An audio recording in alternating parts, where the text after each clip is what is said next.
Deputy CM साहब की पत्नी जो है वो इंस्टाग्राम पे रील बनाएंगी। भगवे को मानने वाली सरकार आएगी। महाराष्ट्र में आकर महाराष्ट्र की बेटी को इस प्रकार से अपमानित करना, ये कांग्रेस का डीएनए बन चुका है। महाराष्ट्र विधानसभा चुनाव प्रचार के दौरान कन्हैया कुमार ने डिप्टी सीएम देवेंद्र फडणवीस की पत्नी पर टिप्पणी की है। कन्हैया कुमार ने कहा कि डिप्टी सीएम की पत्नी इंस्टाग्राम पर रील बनाएगी और हम धर्म बचाएंगे, ऐसा नहीं होगा।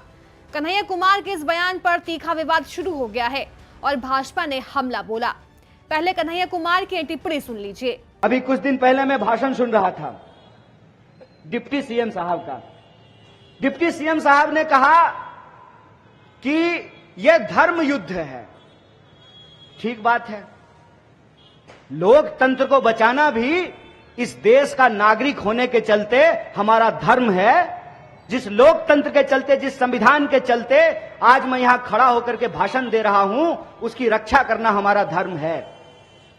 अगर यह धर्म युद्ध है और धर्म को बचाने का सवाल है, जो भी नेता आपके सामने धर्म बचाने का भाषण देता है, उससे बस एक बात पूछना है, एक्सक्यूज मी सर, आप धर्म बचाना चाहते हैं, 1 मिनट आपका चाहिए, बस ये बता दीजिए कि धर्म बचाने की इस लड़ाई में आपका बेटा बेटी भी हमारे साथ चलेगा ना? समझे बात को? कि ऐसा तो नहीं होगा कि धर्म बचाने की जिम्मेवारी हमारी और ऑक्सफोर्ड कैम्ब्रिज में पढ़ने की जिम्मेवारी आपके बाल बच्चों की। अगर धर्म बचाना है तो सब मिलकर के बचाएंगे। ऐसा तो नहीं होगा ना कि हम लोग धर्म बचाएंगे और जो है डिप्टी सीएम साहब की पत्नी जो है वो इंस्टाग्राम पे रील बनाएंगी। ऐसा तो नहीं होगा ना, सब लोग मिलकर धर्म बचाएंगे। कन्हैया के इस बयान पर राजनीति गर्मा गई। भाजपा प्रवक्ता शहजाद पूनावाला ने कहा कि आखिर ऐसी सोच से आजादी कब मिलेगी, ऐसे छिछोरे लोगों से कांग्रेस आजादी कब पाएगी। उन्होंने कहा कि अगर ऐसे शख्स ने महाराष्ट्र की बेटी के लिए घोर अपमानजनक टिप्पणी की है जो आतंकियों और नक्सलियों का समर्थन करता है। कन्हैया कुमार जो नक्सलियों को शहीद मानता है और अफजल गुरु के बरसी पर मातम मनाता है, वो महाराष्ट्र की बेटी हमारी बहन अमृता फडणवीस जी के बारे में इतनी घृणात्मक टिप्पणी करता है। महाराष्ट्र में आकर महाराष्ट्र की बेटी को इस प्रकार से अपमानित करना, ये कांग्रेस का डीएनए बन चुका है। इनकी एक नेत्री है सुप्रिया शिंदे, उसने भी मंडी का अपमान किया था, मंडी के सांसद का अपमान किया था। भाव कितना चल रहा है। इनके नेता इरफान अंसारी मियाँ सीता सोरेन आदिवासी बेटी को रिजेक्टेड माल बोलते हैं। इनके एमवी अलायंस के अरविंद सावंत इंपोर्टेड माल शाइना एनसी को बोलते हैं, बकरी बोलते हैं हमारी एक कैंडिडेट को।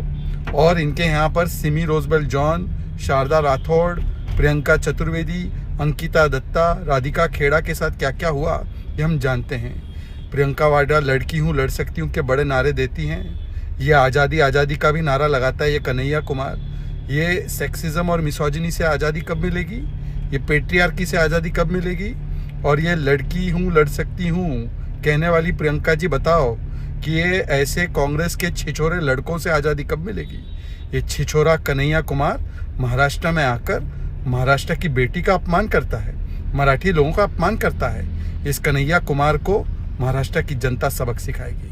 दरअसल बीते सप्ताह देवेंद्र फडणवीस ने कहा था कि विपक्ष वोट जिहाद कर रहा है और उससे मुकाबले के लिए हमें धर्म युद्ध करना होगा। देवेंद्र फडणवीस के धर्म बचाने वाले ये बयान भी सुन लीजिए।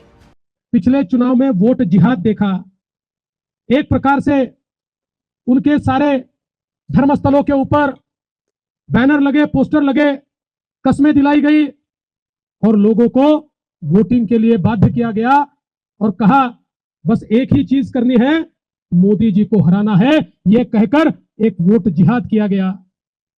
हम लोग थोड़े सोए हुए थे, इसलिए कई जगहों पर हम लोगों को मात खानी पड़ी, लेकिन अब वोट जिहाद का जवाब वोट के धर्म युद्ध से हमको देना है और अब कोई भी सोएगा नहीं।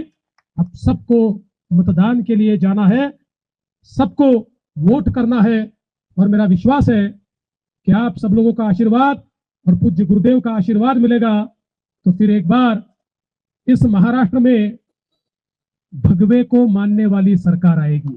माना जा रहा है कि कन्हैया ने फडणवीस के बयान का जवाब देते हुए ही ये टिप्पणी की है। चुनाव हो और इस तरह के बयान न आए तो फिर जनता को भी नहीं लगता कि कहीं चुनाव हो रहा है।